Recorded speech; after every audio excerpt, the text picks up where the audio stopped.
more disappointing news. The Proteas women lost in the T20 Women's World Cup against New Zealand. How do you feel about that? What went wrong there? What went wrong, I think, was our fielding display. I think it wasn't a bad decision to bowl first, but I mean, in terms of what we usually do or what we've usually done in the tournament thus far, we've restricted teams to 115, 120, at most 130, a chaseable total, but the numbers that New Zealand put up were just too much for us because largely, if you look at our batting display, it's come from Thames and Brits, Wolfhard, Marinskap and Bosch. Beyond that, those batswomen are untested, and to go into the final, and you need those women to score runs. I think we let New Zealand put too many runs on the board. Overall, man, it's disappointing because you saw it slip away slowly but surely as the wickets kept tumbling and as the run rate kept going up, and you're like, yeah, no, writing's on the wall. That was disappointing. But I mean, you want to say kudos, commendable effort, but with who we were facing in the final, we had a chance. And with the form that we had brought into the game and having beaten Australia, we looked odds on. I mean, if you look at the first 4 overs, we were well on track. Run rate was good. Wolfhard was batting well. Brits wasn't scoring as briskly as she'd like to. And I think that one over, by Kerr, that derailed us. Yeah, because Brits wasn't scoring, then Wolfhard wanted to accelerate the pace, and then it's just dominoes from there on, and then things just fall, and we need more from each over, from each batswoman, and it was just too much to ask in the end, and so disappointing. Yeah, but I think the first half of the game is where we lost it, I think. Yeah, man.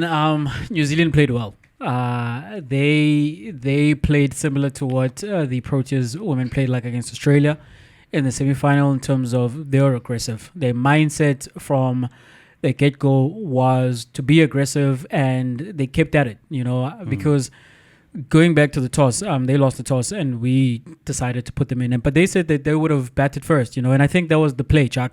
In a high-pressure situation, right, scoreboard pressure means a lot. And scoreboard pressure in cricket is the runs that are on the board. We criticized the Proteas men for getting to the semi-finals of the Cricket World Cup and wanting to set a total against Australia, whereas that's where they'd been great and they'd struggled chasing, and they just wanted to go with that, even though the conditions were not agreeable. But I think unless you have an anomaly, like the conditions very much favor that you bowl first and you use them in your favor in that sense, I think when you do get to the final, all things being equal, you bat first. And having won the toss, that is, I think we should have gone in there, put up a total, and then tried to defend it. I know we've had most of our best results chasing, but that scoreboard pressure does mean something, and the New Zealanders, they wanted to bat first. So it's either that the two nations read the conditions very differently, which doesn't tend to happen, or the idea from the New Zealand side is that one that we're in the final, here's what we want to do, set a total, and then ask them, can you chase? See how they react under that pressure. And New Zealand, as I'm saying, they were aggressive from the get-go in the power play. They lost the 1 wicket in the power play, but then they kept going. And then you thought that perhaps outside of the power play, that the Proteas women and their bowling, which has been so good this tournament, would pull it back, right? And there was a moment where the run rate dipped under 6, and it was like a matter of like a few or a couple of overs.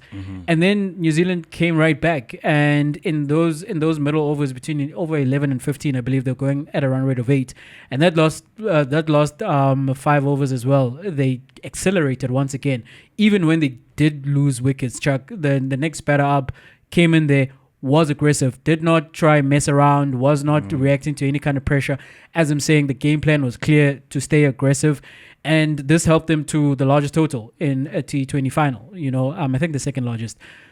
And then when it was time for us to bat, we batted well in the power play, but then we couldn't keep it up. As soon as we go down a wicket, and as you say, one of the 3 grandmothers, as they were affectionately known in the New Zealand Silver Fern side, who'd been there in 2010 and lost the final, and still were there, and this is probably the last time we see them on the grand stage. Leah Tahuhu has that over where it does bog down the Proteas women, and Wolfhard, who was going well at that point, she then has to reassure her partner and like keep the momentum going, and mentally maybe that takes her out of her bubble in terms of just focusing on her batting and staying in. And then when it's time for her to then face, she's been called on the other end, and now she's trying to force the pace and she goes out. And then from there, it's unfortunately a procession. And then even on the bowling side, Chuck, which has been our go-to, right? Yeah.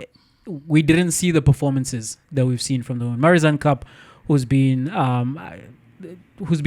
pivotal at the start of the innings, where we're bowling her 3 overs and we know that we'll bring her on later. She turns on the screws very early, gives us a good platform in terms of defending a lead or just restricting the opposition. We didn't get that from her.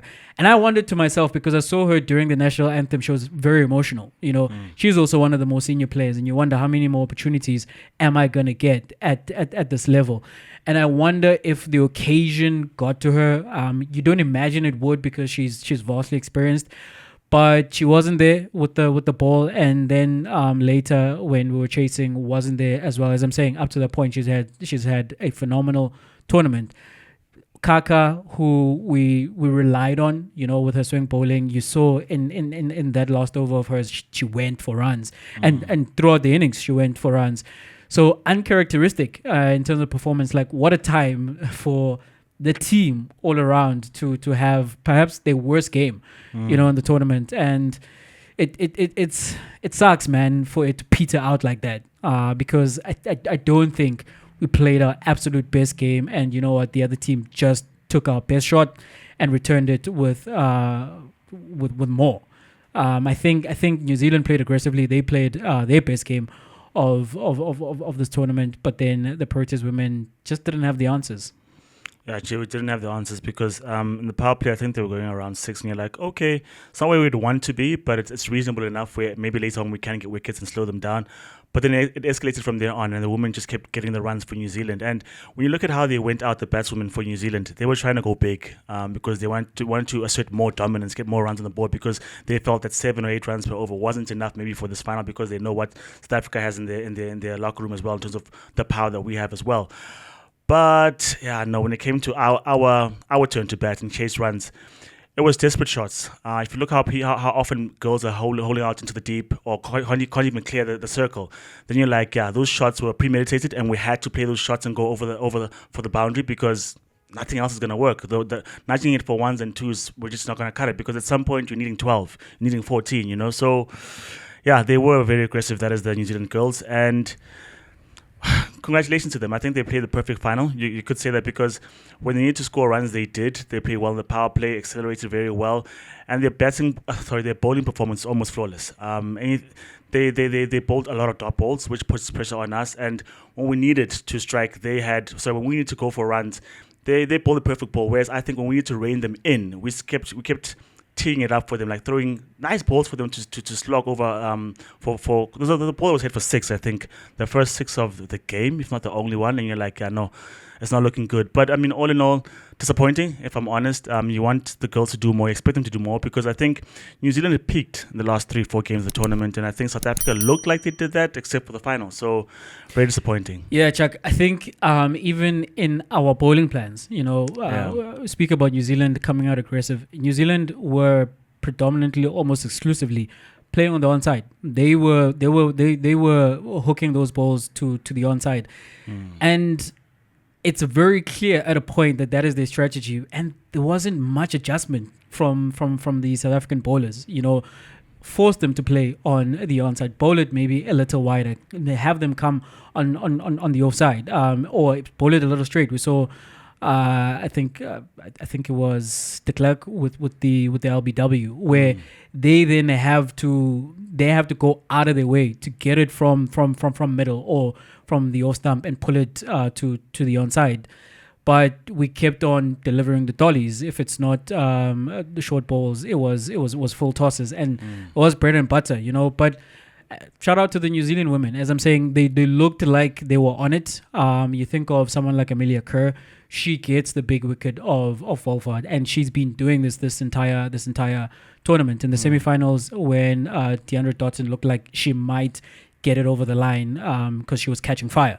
For the West Indies women, it was Kerr again stepping up with a spin and getting the big wicket. And she's been getting the big fish, like that big match temperament came through at the right time. And you consider the fact that you see her limping as well, that there's no consideration to that because we got to get this trophy. We got to get this over the line. I mean, it was the same narrative from the both teams coming into this final. Never done it before, have been disappointed in the final previously. And as I'm saying, New Zealand reacted better to the conditions. And by the conditions, I mean the final.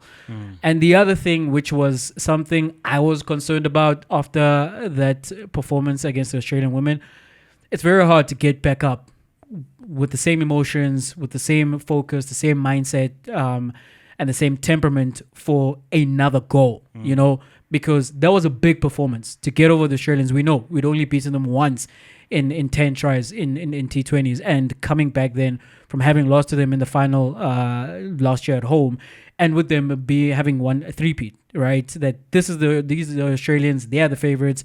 And we go into that semi-final as very clear second favorites to them. And then we beat them, and we kind of beat them handily, But it's the same fear, Chuck, I had going into the men's T20 final, because when we finally made it out of a World Cup semi-final for the first time, you hear Sean Pollock in commentary saying that we've scaled the mountaintop, and it's like, no, we haven't.